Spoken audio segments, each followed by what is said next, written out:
And now I'd like to ask Veronica Lacey to join me here on the podium to say a few words about her program. Veronica.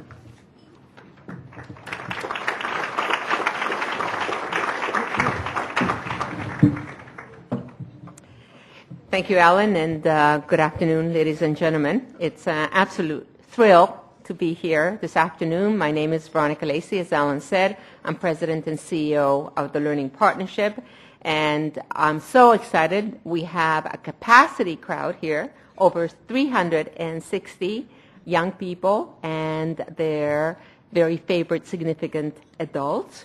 And we hope that this will become an annual Bring Your Kids to Lunch Day. I want to thank the Canadian Club for making this possible and to the sponsors. Let's give them a big hand.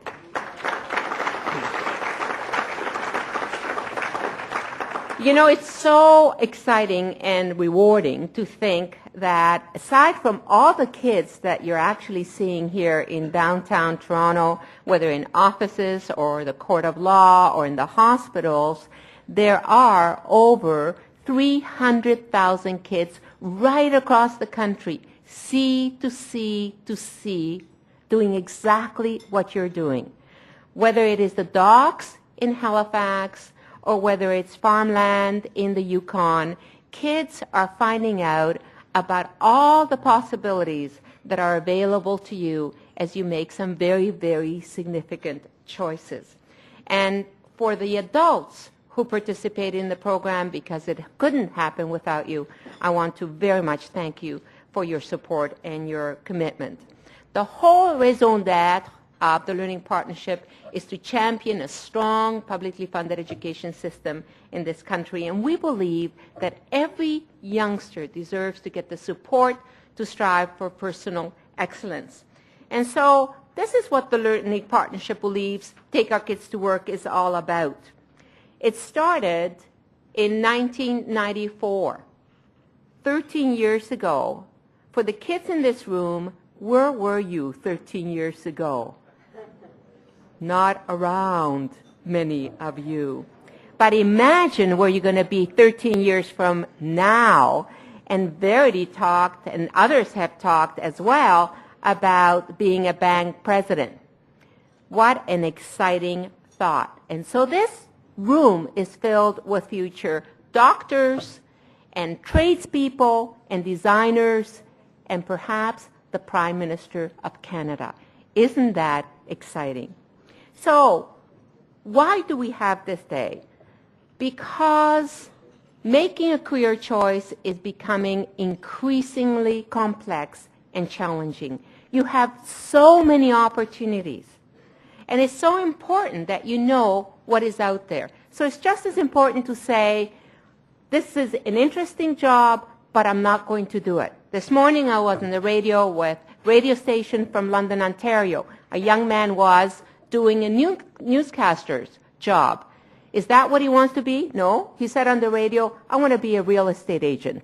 Well, what a good way to spend the day, nevertheless. And so, you know, when many of us adults, left school, we knew what we wanted to do. We stayed in our jobs. But your lives are going to be different, and they're going to be exciting, and they're going to be changing all the time. And so this is what this day is all about, to get a clear understanding of what is out there.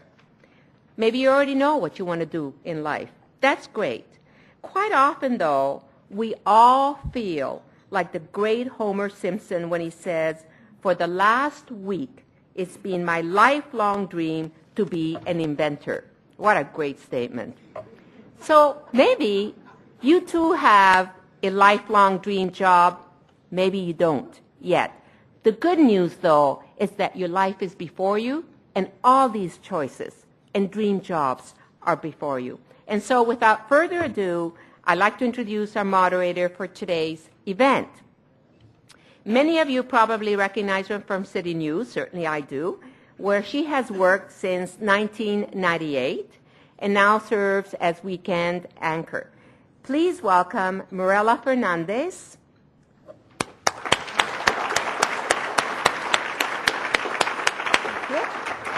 And joining Mirella are three very special guests, Brian Colangelo. And if you haven't seen Brian's photo in the paper, you must buy the newspaper. He's our new great male model. Fantastic. He is, of course, the president and GM of the Toronto Raptors. Marissa McTasney, the founder and president of Tomboy Trades. What a great title.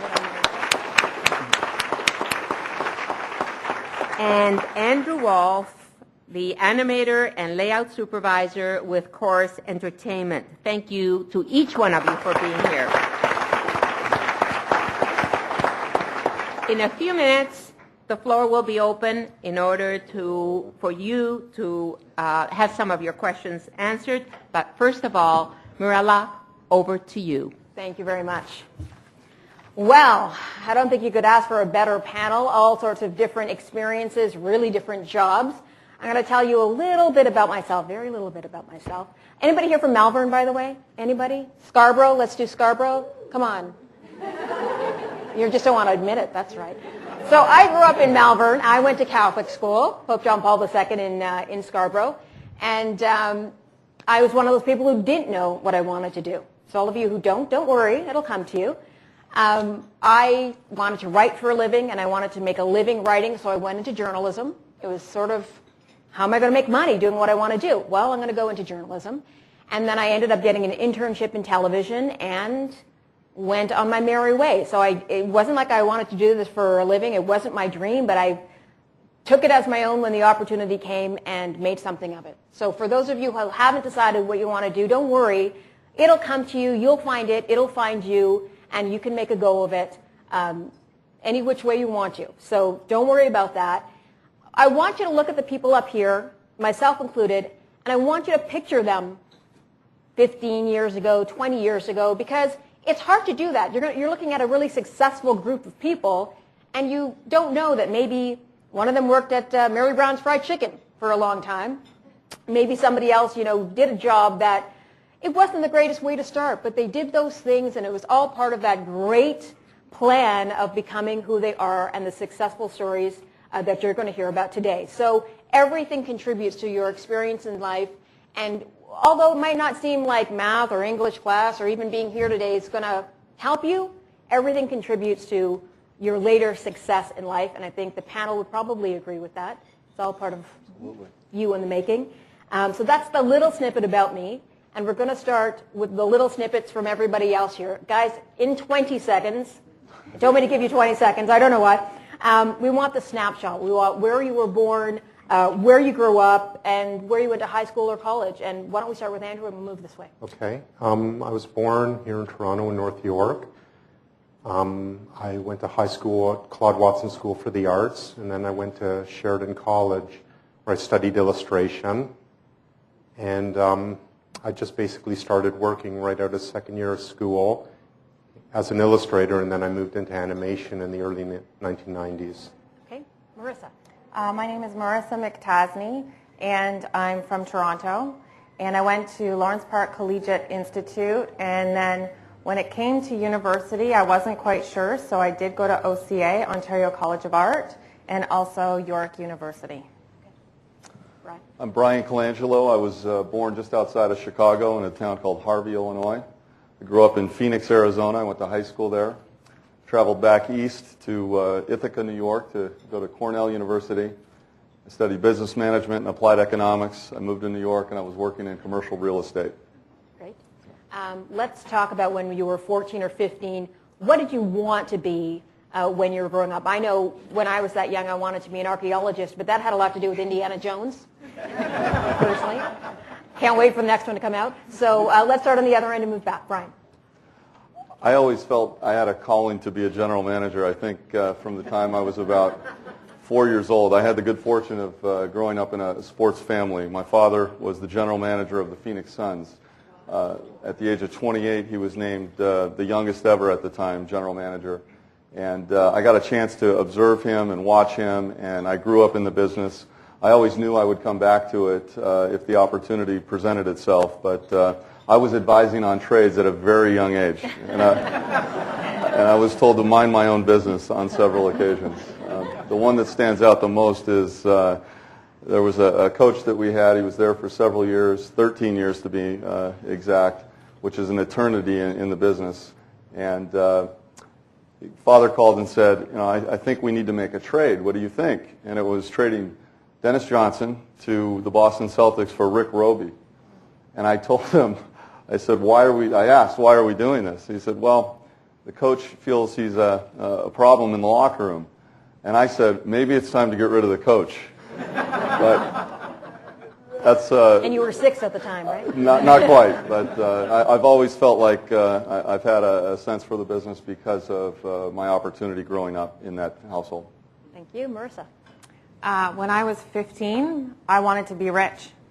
I didn't know what I was going to do. I really didn't. And if you asked me, that was probably the only answer I had at the time.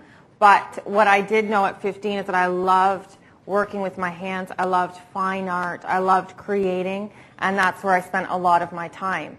I also, in terms of working, I always loved working. I was into swimming.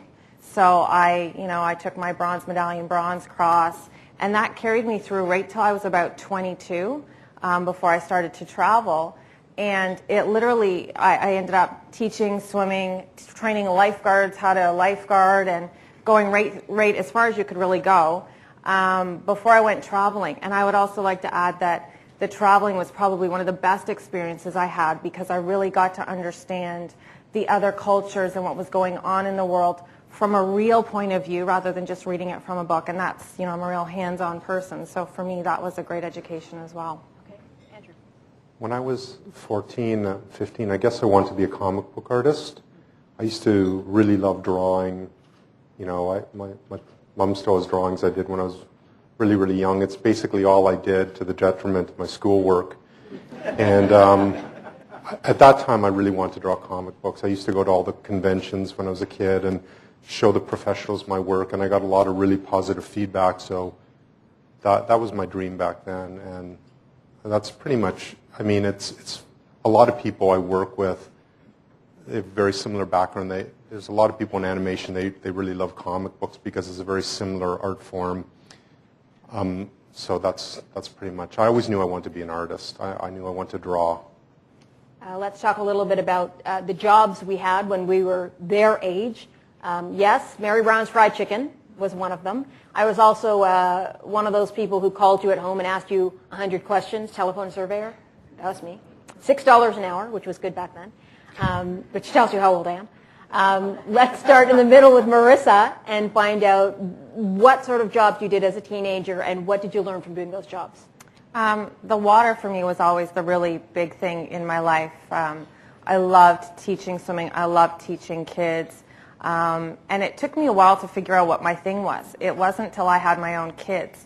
So some of the jobs I had were always very physically related.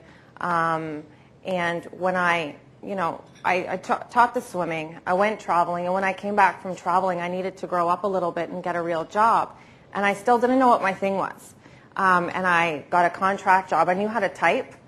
So you guys will learn how to type in high school. If you guys already know, it's a different generation. But that's what got me my job, my corporate job in computers. And so from that, I sort of went through the ranks at my corporate job, but it really wasn't my thing. When I had my kids, I spent some time to focus on it. And that's what today is really about. You might not find your thing today or know what it is, but you're taking courses and you're being presented with many different options. So, really experiment with what it is that you enjoy doing, and you will find it out. I found it out about 10 years a bit later, but all of the experiences that I had that built up to today were valuable. I have no regrets, and I learned tremendously from everything. So that was it wasn't real experience in any one area. I wasn't born into a distribution business. It just was something I was interested in and explored it, and I've fallen in love with it. Okay. Brian? I had a couple different things and experiences growing up. My first job was a paper boy, and used to deliver the papers. And the thing that I feel I got out of that is not only the the scheduling and timing every day. You had to be on time, but it was responsibility. If you did not deliver your newspaper, boy, did you hear about it. And collecting money, you got to handle the money in those days where you would literally not deliver the paper, but you'd have to go out and collect. So it was a lot of personal interaction with people, and it's tough to ask people for money. It's tough these days when we're asking people for contributions to charitable functions and various things. But it was just a great learning experience and a lot of personal interaction, which I felt was great. Second job was probably a busboy at a Mexican restaurant, and I learned a lot about what to look for in restaurants when you're eating. But the best experience I had there, again, came from the personal interaction with people. But the real lesson I learned there is integrity. I had a coworker that was doing some things that were not right for the company that we were working for, the restaurant in this case. And it was a very difficult situation, but I ended up leaving the job because there was some theft going on, and I just felt like I didn't want to be anywhere near it. So it was a learning experience from that standpoint. And could you ever get the smell out of your clothes and your hair? Because the fried chicken never left you, I got to tell you. I don't know, Mexican restaurants got to be just as bad that way. Fortunately, there was a lot of open patios because of the location in Arizona. Andrew. My first job was actually as a paper boy as well, and I remember when I got it, one thing my father said to me is, you can't quit this job. He was an accountant, and I think he really valued work ethic and responsibility, and it was tough. I have similar experiences trying to collect, and I really desperately wanted to quit, because in the middle of the winter, the last thing I wanted to do was get up at 4 a.m. and deliver papers before I went to school. An important thing for me was when I was about 16, I got a job at a summer camp, a fine arts day camp, as just teaching cartooning.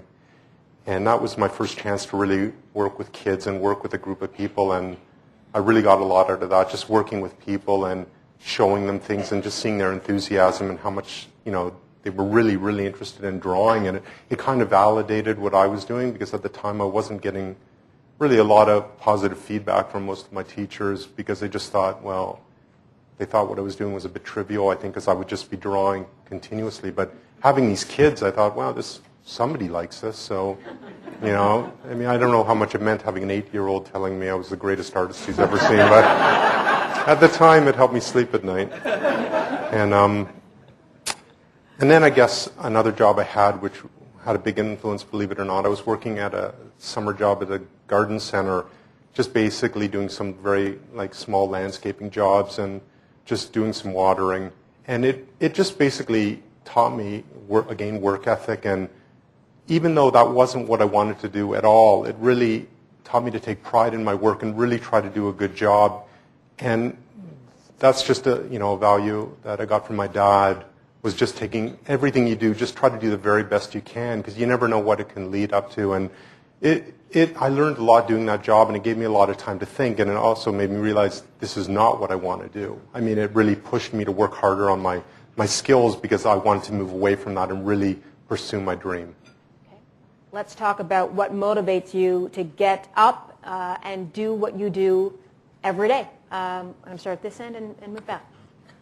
Basically, it's because this is what I've always wanted to do. I know for a few years I was living in Australia, and the studio I was working at, it was very, very high pressure and very demanding, and I'd have a lot of people come into my office and complain they were very unhappy, and I could understand it. It seemed very unfair sometimes, the structure and the system, but I just would always say to them, isn't this what you always wanted to do when you were a kid? Like for me, the chance to work at Walt Disney, going to work every day using a pencil and a paper and just drawing, that to me, if somebody had told me when I was 17 that's what you're going to be doing, I couldn't ask for anything more. And although the stress and the pressure it does get to you, still at the end of the day, that's really all I want to do. And for myself now, every day I just get up because I love film, I love drawing, and I just want to push myself and see how far it can take me. And it's just what I enjoy doing.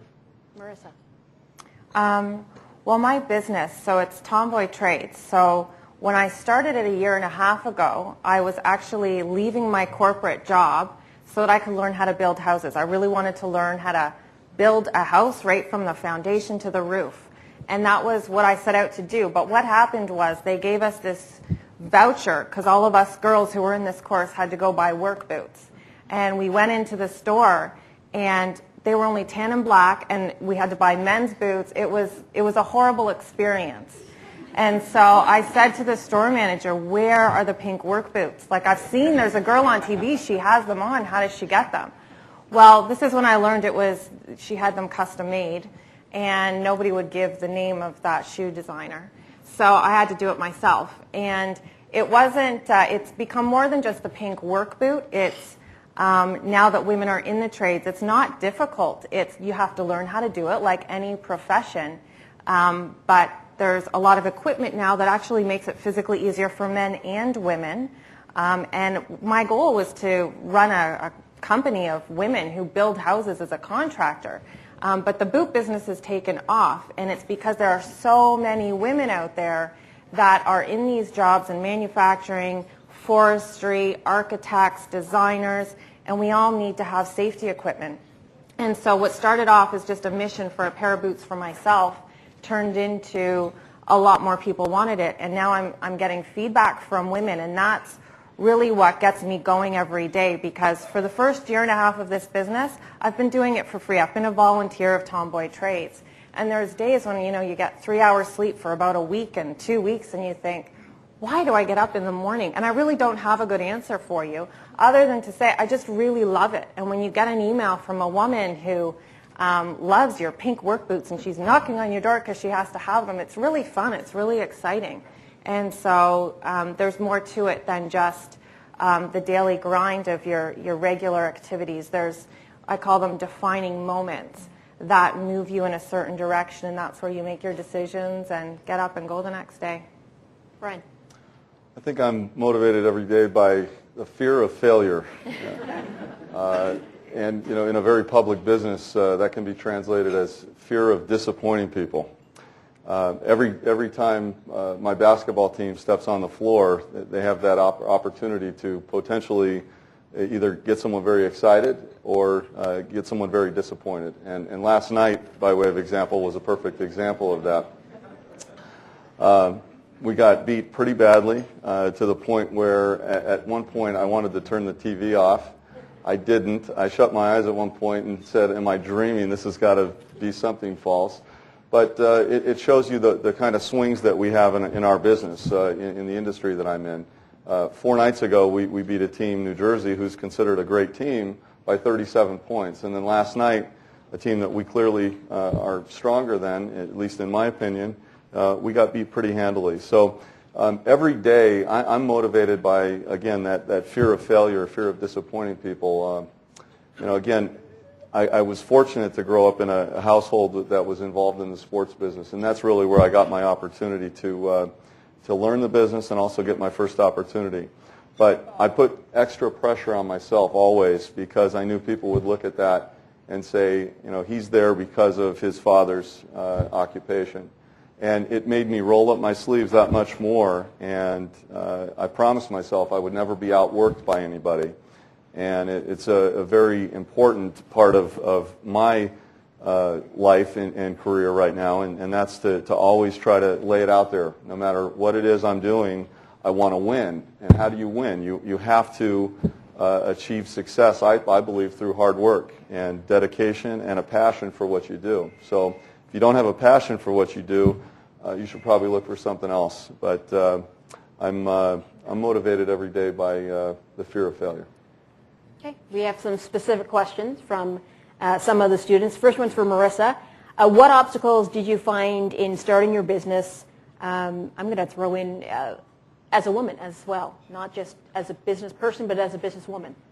I would say the hardest struggle for me personally as a businesswoman isn't that I'm a businesswoman, but it's that I'm a mom, because my kids are really little. They're only 2 and 4. So when I started this business, my daughter was just 10 months old.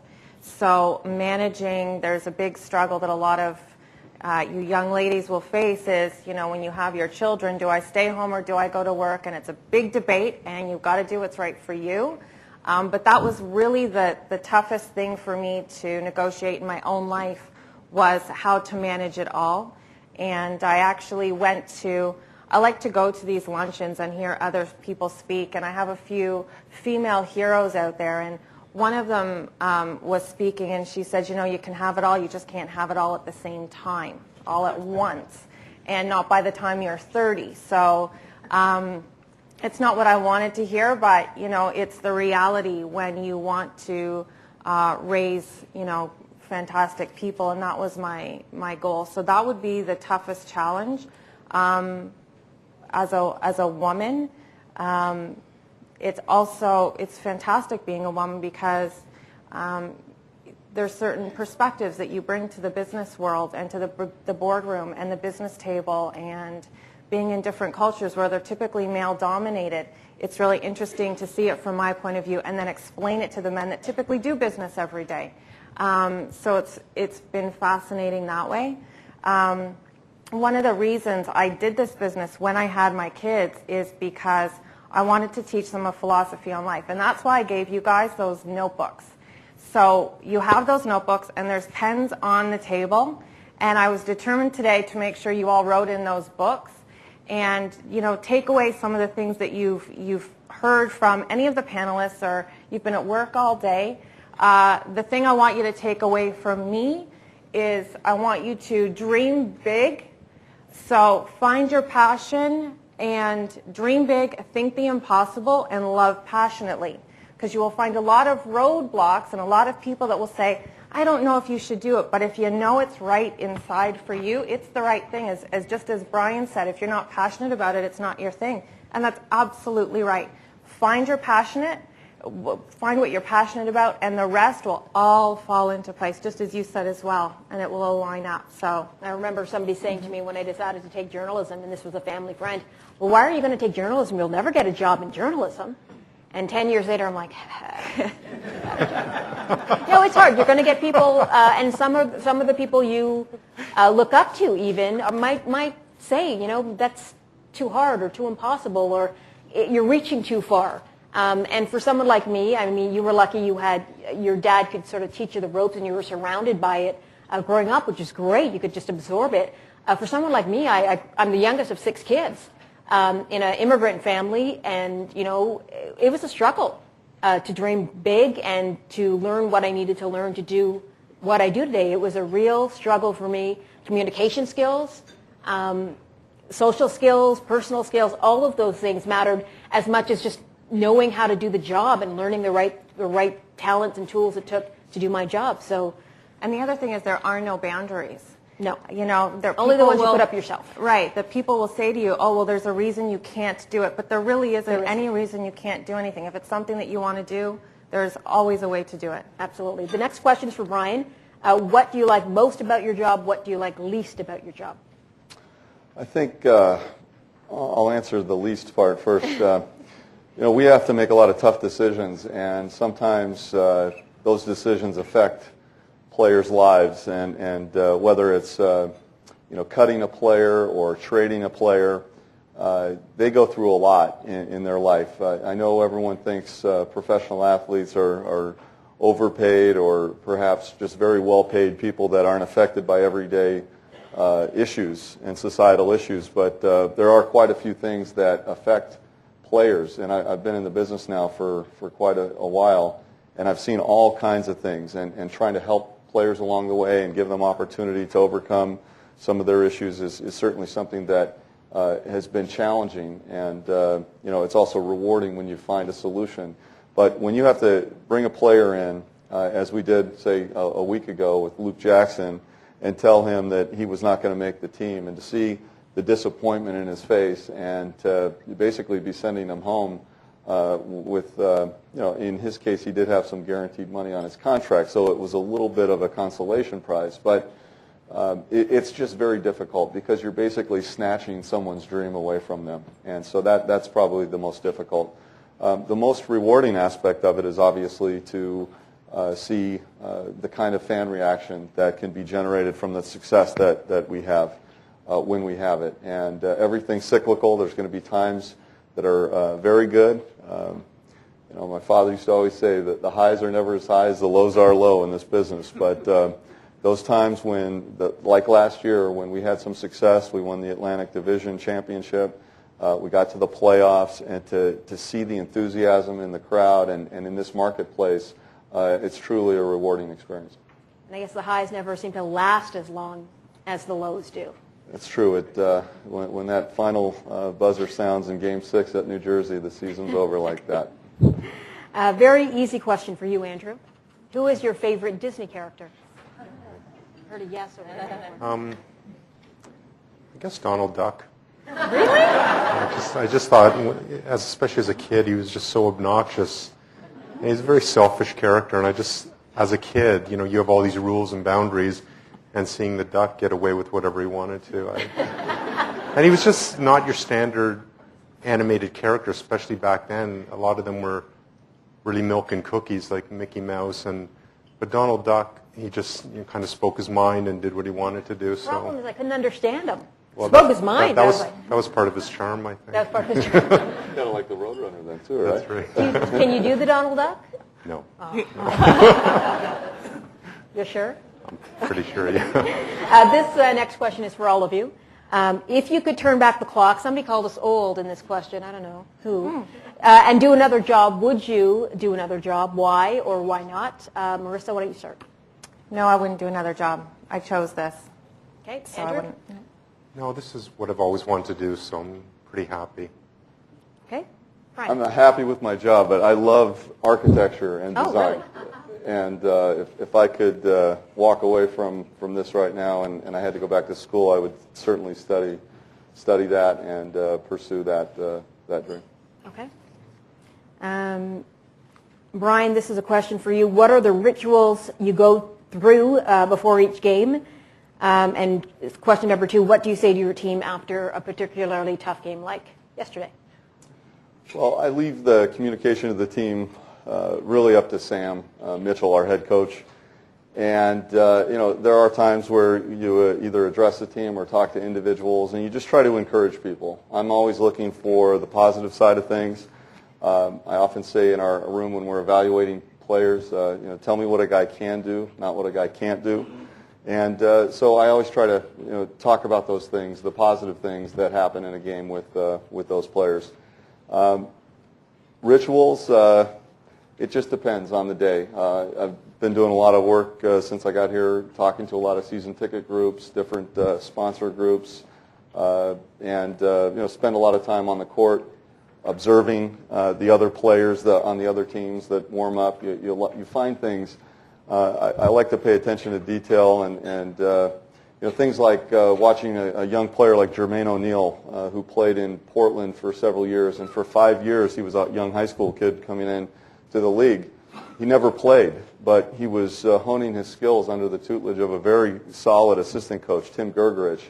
And to watch him for those 4 or 5 years that he was just working and to see the dedication he was putting forth, it was really amazing. And then once he got to Indiana, the Indiana Pacers, it really showed immediately. He blossomed into a great player, and now he's an all-NBA player. And so I like to go down and watch the players warm up. Okay, I'm going to ask this question of each of you. Who is your mentor? We'll start with Andrew. My mentor? It's hard to say. Artistically, there's a lot of people whose work I really admire, and I did have one fellow who was when I worked at Disney Toronto, believe it or not, when I was hired there, I hadn't done really anything in animation, specifically for animation, and my fellow was my supervisor at the time. His name's Ricardo Durante. He really showed me the ropes and taught me a lot of things, and was very patient because I was making a lot of mistakes. I just never went to school for it, and I had to learn on the job, and I felt very stressed because a lot was expected, but he really helped me out a lot, and I'm still in touch with him. He's a great friend, and he's a fantastic artist himself, so he really would probably be the closest thing to a mentor for me. Marissa. I would say I have quite a few mentors because I take When I hear people say something and it resonates with me, I sort of hang on to it. So I have a lot of mentors out there. My mom, my sister, absolutely. And then there was a lady, Joanna Galifi, and she gave me my break at IBM. And she really allowed me to be myself and use my brain and perfect what it was that I was doing for her. And so she was great at making me be my best. And she allowed me to see it myself as well. So she was a key in my career. But then, I love Debbie Travis. I love Martha Stewart, Well, who doesn't? Yeah. Brian. If I said anyone but my father, I'd be crazy. But I learned so much from him over the years. And again, I like to pay attention. I like to listen to all the phone calls that he had, whether it be with players, agents, you name it. Sometimes listening in on his radio show where he would answer questions to the fans. I just feel like I've been around the business so long because I learned so much just soaking it up from him. But there's others. Sometimes you got to go outside of that. And by way of example, formerly no longer here, but Cotton Fitzsimmons, former coach of the Phoenix Suns, and several other teams. He won over 900 career wins in the NBA, and I still hear his voice in my head during some of my decision-making processes, some of the things that he would, just words of wisdom that he would give to me in the process of decision-making and the approach to decision-making. So those two. I got to say, I still hear some of my teachers' voices in my head. Scary, but true. One of my teachers was also my basketball coach. So we used to run lines to train, and I just, every once in a while, he's in my head telling me to go farther, telling me to go harder. And it's amazing how the people you look up to, their voices stick in your mind. All the advice that they give you rings true time and time and time again. Andrew, how is technology changing your job, and where is animation going is a question from kids. Technology has really, really changed my job because I worked at Disney Toronto at a studio, and after about 4 years they shut it down. And then I went to Sydney, Australia, and I was working at the Disney studio there, which had been around 17 years. And eventually they got shut down as well, and a lot of that was because of the technology. I think we were doing all traditional work at Toronto and Australia, the Disney stuff. We had elements of the CGI, the computer-generated imagery within those films, but 95% of it was traditional, and it just seemed that they made the decision that they wanted to just, they want to do everything. Disney at that point was doing Chicken Little, so they want to really try to do the whole 3D thing, so they shut it down. And the work I was doing at Chorus, I had to learn the software. When I started, I was doing everything on the computer, but I was still approaching everything with a traditional mindset, and because it just works. And I just tried to use the computer as a tool. Myself, I still love drawing on paper. I had a big drawing tablet there, and I really high-end and everything, but to me, I still would do some drawing on paper and have that scanned in, and then I'd manipulate it with the program. I think animation is very cyclical as well. And I think what's happened now is what happened with 2D is they glutted the marketplace. I think there's so much 3D out there now. I have a lot of people telling me, including my nephews, that they love when they come over to my house because they can watch the traditional stuff. And I mean, don't get me wrong, I love The Incredibles. I think the stuff they're doing with the software is phenomenal. And some of the things that people can do artistically is just unimaginable. But there's something about a hand-drawn line to me, and I think it will come back. It's already starting to get more popular. And now that Disney's merged with Pixar, they're already starting to develop more hand-drawn stuff, which I think is fantastic news for the industry. Quick question for all of you. How do you deal with stress? You're in very stressful jobs, very demanding jobs, lots of pressure, and a word you guys are going to want to get used to as you get older, deadlines, lots and lots of deadlines. How do you deal with stress? I'm going to go from this end to that. Cry a lot. Fetal position at home. There were times, like when I first went to Australia, it really felt overwhelming because I didn't know anybody. I had no idea when I left how high pressure that job would be. It was very different than the Toronto studio.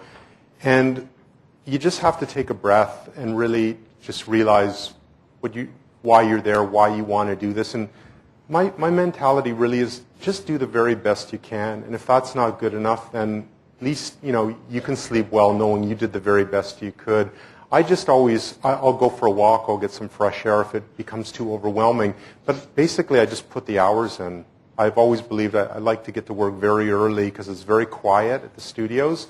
I could get a lot done, and I'm willing to put in a lot of work because this is what I want to do, and very meticulous and methodical. I want to do the very best I can do on everything.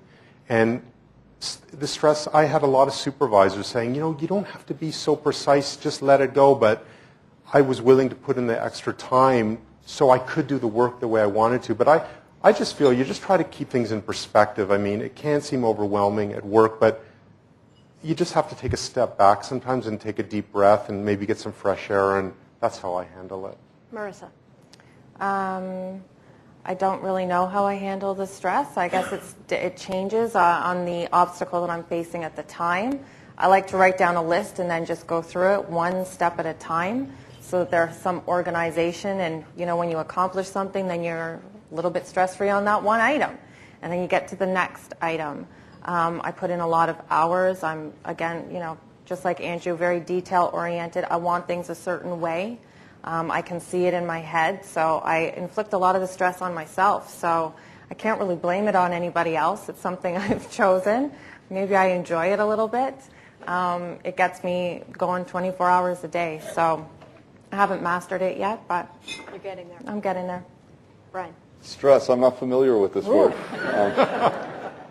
No, I like to do quite a few things, but used to go out, when I was living in Arizona, I used to go out and always do work in the yard, whether it was trimming trees or digging a hole to plant a new tree, something that was just more physical labor. I think it took a lot of the pressure off.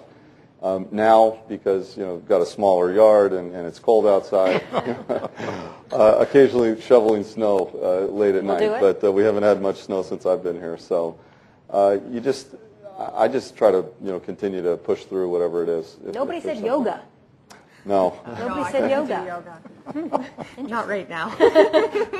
I think this is going to be the final question. I'm going to ask each of you, if you were to describe the qualities it takes to do your job, what are the qualities, what kind of person, what kind of character do you need to do what you do every day? Because I think we're going to get some surprising answers. I'm going to start with Marissa.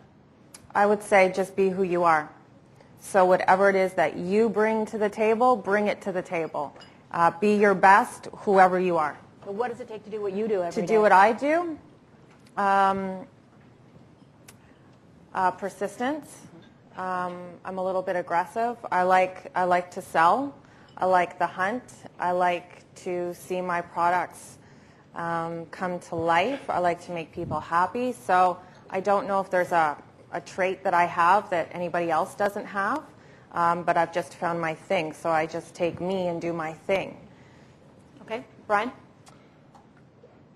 I think more than anything, you just have to have a plan, and you got to stick to it, and you got to have philosophies and ideals that are certainly solid. And if you need to adjust because something is thrown at you that forces you to adjust, you need to plan through that decision-making process accordingly. You got to, again, be very pragmatic. Do your research, do your due diligence, make sure that you're doing everything that you can to line up the right answer, whatever that answer is. And again, what I try to do is set the example by working hard and doing the things that make the decision process easier. Okay. I believe it's prize time. Prize time. Up come the baskets. We're going to put all of the questions into the baskets, and then we're going to pick whichever table that question came from. That whole table is going to win a prize. So that's the good part, and all of you guys get to pick a prize winner. Let's start. Okay, so we're going to start with Brian. Brian, if you want to hand me the card when you pick it, I'll read it out for you. There you are. Okay, girls at St. Joseph's, table 28. Where's table 28? In the back there somewhere. You get water bottles and calculators. That's from Rogers Broadcasting and 680 News. Congratulations. Marissa. Thank you. Marissa has picked, this was Alyssa's question, table 15. Back here.